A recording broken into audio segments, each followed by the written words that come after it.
Good morning, ladies and gentlemen. Yesterday, I was unable to produce a video. My sister is supposed to join Form 1, and I was trying to make things just right for her. And I thought I would finish early. I just realized it's not easy. You go to a bookshop, line. You go to the uniform place, line. So I couldn't manage to make it on time. And even when I came back, other issues came up, so I was not really able to produce a video. So I want to apologize for that. And I had purposed to do this video, which I want you guys to enjoy today. The Kiambaa parliamentary by-election is actually a wake-up call for the Deputy President William Samoei Ruto and also for Raila Odinga. William Ruto got 50% of the votes. 50% of the votes, he won. President Uhuru Kenyatta's party, Jubilee Party, got 49% of the votes. So there's been discussion in this country whether the 50% is actually the true reflection of what the deputy president can get from the larger Mount Kenya region. There are those who believe that those people who voted for Jubilee Party have already decided. They are going to stick with Jubilee Party, and they are giving the case or the example of the previous by-elections. In fact, on the day Kiambaa people were going to the polls, Muguga ward were also going to the polls. And most people allied to the deputy president have always claimed that Kariri Njama, the Jubilee candidate, was popular and that those votes he got were actually his. The counter has been that, what about Muguga? So there are those people who believe that the Jubilee people who voted have already decided. But there are those who believe that if it was between, the contest was between Ruto and Raila, then probably those 50%, most of them would have voted for the deputy president, William Ruto. But you know, both Raila Odinga and William Ruto are hoping and banking their hopes in the larger Mount Kenya region. William Ruto hopes to get over 80%. Raila Odinga is fighting to get 30%. So Kiambaa parliamentary by-election is actually a wake-up call for them. For the deputy president, it means he has to go to other places and stamp his authority. So immediately after the Kiambaa parliamentary by-election, the deputy president went straight to the coastal region. Then after that, Raila Odinga also went to the coastal region. There was one of the ODM officials there who died, and being a Muslim, the burial was supposed to happen almost immediately. Raila Odinga found his way to the coastal region. And yesterday, he was again in Tana River. This is what Raila Odinga updated on his official Facebook page. Touchdown, we've started off the day with a visit to Tana River County for meetings with local party and community leaders. So it means after that burial, Raila Odinga went to the coastal region for a political activity or political event. He was accompanied by several other leaders. One of them is actually Junet Mohammed. I can see Ahmed Nasir here, Abdul Swamad Nasir, I can see him here. I can see Ndugu Francis Atuli, I can see him here. I can see the Tana River governor, I can see him here. So this meeting by Raila Odinga is only confirming to us that the contest now is going to move from central Kenya to the coastal region, and from coastal region it's going to head straight to western Kenya. So in this video today, I want us to look at the main objectives why Raila Odinga decided to go to the coastal region. But before we do that, if you're watching this channel for the first time, I want you to take a second or two and click the subscribe button so that next time we produce a video like this, YouTube will automatically notify you. And to the subscribers, I want to thank you guys for your continued support. Guys, know one thing for sure, I really appreciate the support you give to this channel. Yesterday by 7 p.m., my phone, WhatsApp, everywhere, everybody was calling me, Lee, why kwani leo hakuna kitu? For those I managed to explain to them, I explained to them that I was not able to produce. But let us go straight to this point. Why do you think Raila Odinga went to the coastal region? Or why do you think the deputy president went to the coastal region immediately after the Kiamba parliamentary by-election? I did a video on that. But why do you think the Right Honorable Raila Odinga went to the coastal region? I want to give you 6 reasons only. Number 1, consolidate the ODM support base. You know, one thing which most people don't agree to is the fact that the handshake has affected Raila Amolo Odinga's politics in a huge way. The handshake has taken away the reform credential from Raila Amolo Odinga. Apart from that, the handshake made Raila Amolo Odinga believe that he was likely to gain the support of the system and that he was also going to win the larger Mount Kenya region. The results from Kiamba, in my view, is good news for Raila Amolo Odinga. But one thing which Raila Odinga needs to do, and I've always opined here, and I think is why he went there, is to try and consolidate his support base. Most people believe that if Raila Amolo Odinga can consolidate his support base, that is Coast, Western, Nyanza, if he can consolidate that support base and then retain the NASA core principles, then the only person he needs from the other side is actually President Uhuru Kenyatta and a level playing field where IBC will not rig him out. Most people believe so. So Raila Amolo Odinga for a long time forgot his strongholds. So I think the mere fact that now he's going to the coastal region, especially after the deputy president, means he's trying to consolidate the base. And his strategy is very clear. Focus on the ODM stronghold, his former bases. How many times has Raila Amolo Odinga gone to the coastal region? In the past 1 month alone, several times. So he's trying so hard to consolidate his support base. Number 2, I also think that one of the things Raila Amolo is doing is preparing for 2022. Raila Odinga is going to the coastal region to talk because from his update, he went there to meet the local party and also community leaders. These community leaders are where people who want to run on ODM ticket are going to emerge from.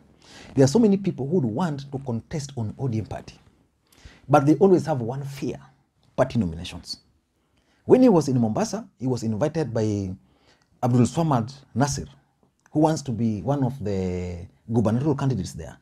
Then there is Suleiman Shebal, who also wants to be the gubernatorial candidate. So Raila Odinga was challenged because most of people who attended that event tried to persuade him to endorse Nasir. But Raila Odinga told them that the ODM party members will decide who gets the ODM nominations. So I'm sure Raila Odinga is using these visits to convince the ODM party support base, those who want to contest, because most of those who want to contest always find themselves in these meetings, that the ODM party nominations is going to be free and fair. In fact, one of the main reasons why ODM party has been losing support is because of the party nominations. So if Raila Odinga can assure his people, then I think that's good. And this is one of the things I tend to think he's doing, because he was accompanied by Junet Mohamed. Junet Mohamed is the director of elections in ODM party. Number 3, I think he's also trying to outdo the gains made by William Samoei Ruto. You know, for a very long time, William Ruto focused on trying to snatch certain strongholds from Raila Amolo Odinga. The 2 of them, the Coast and Western. Raila Odinga never reacted. It took him a lot of time. The DP would go to Coast, Raila amenyamaza. He would go to Mombasa, Raila amenyamaza. He would go to Kilifi, Raila amenyamaza. He would go these places, Raila amenyamaza.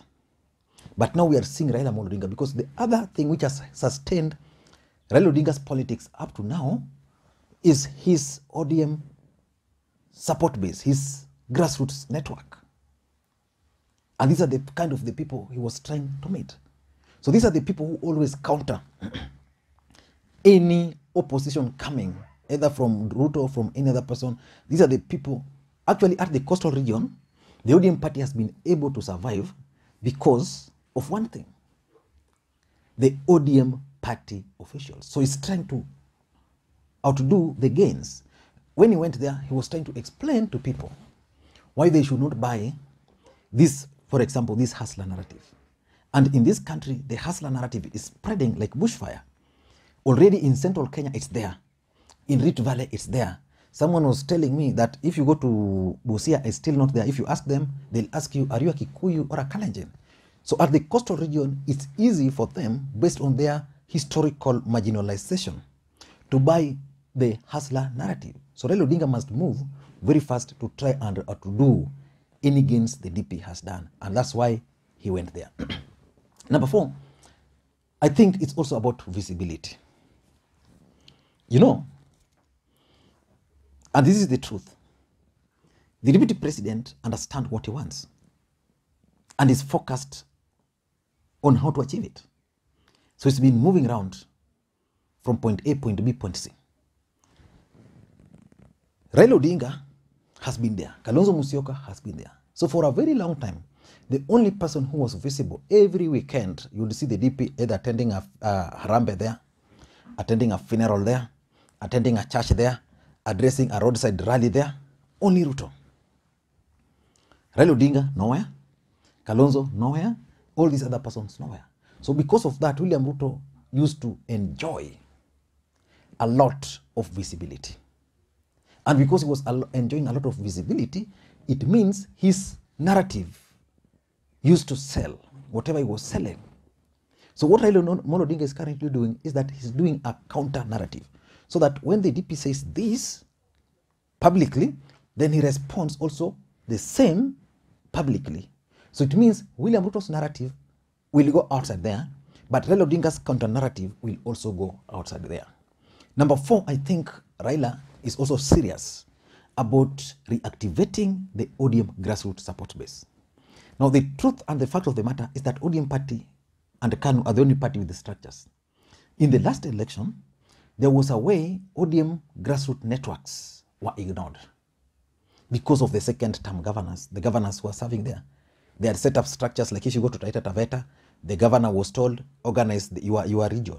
So the structure which they used for the last election was really not the ODM structures.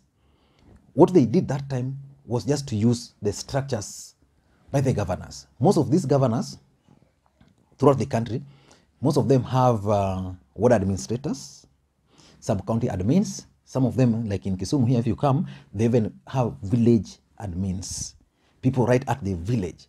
So most governors who are pro-ODM were allowed to use their structures to campaign for Raila Odinga. But this time around, because most of these governors are second-term governors, it means there's no sitting governor. If you go to Taita Taveta, there's no sitting governor. If you go to Mombasa, there's no sitting governor. There will be no sitting governor by that time. If you go to Kilifi, there will be no sitting governor by that time. Which means ODM party is going to rely on their ODM grassroots network and support base. So this is what Raila Odinga is trying to activate. And lastly, it's laying the ground for 2022. Let's face it, Raila Odinga is going to be on the ballot. From all indications, he's doing everything to be on the ballot. And because he's laying the ground for 2022, the ODM party must be strong. The structures must be reactivated. His presence must be felt across the country. And beyond that, his messaging must be felt. If you go to Raila Odinga's Facebook page currently, he's been talking of things made in Kenya. Raila Odinga's been trying to counter the hustler narrative. Raila Odinga's been giving his counter solution to the hustler narrative, like when he talked of reactivating or revamping the village economies, how the village economy can be used to make Kenya better. You know, from those indications, it means even his communication strategy is kind of changing. So Raila Odinga is trying to lay the ground for 2022, which means like when he was in Taita Taveta and there's a guy who wants to run for the governor there, they've never met, probably they met yesterday. If there's a guy who wants to run for the parliamentary seat on ODM ticket, they've never met, and the guy was there yesterday, they met. So Raila Odinga is also laying the ground. I don't know what you think. There is something which Mutula Kilonzo Jr. stated, and I've seen a lot of guys asking me to do a video about it. That is it possible that President Uhuru Kenyatta is using Raila Odinga to popularize UDA? That's a question which has been here for a very long time. The truth of the matter is that the president and his deputy are done. The other fact is that the deputy president was wiser than his boss. He went to the ground, consolidated that ground.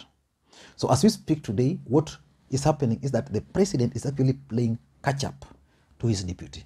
Do you want me to do a whole video on that subject?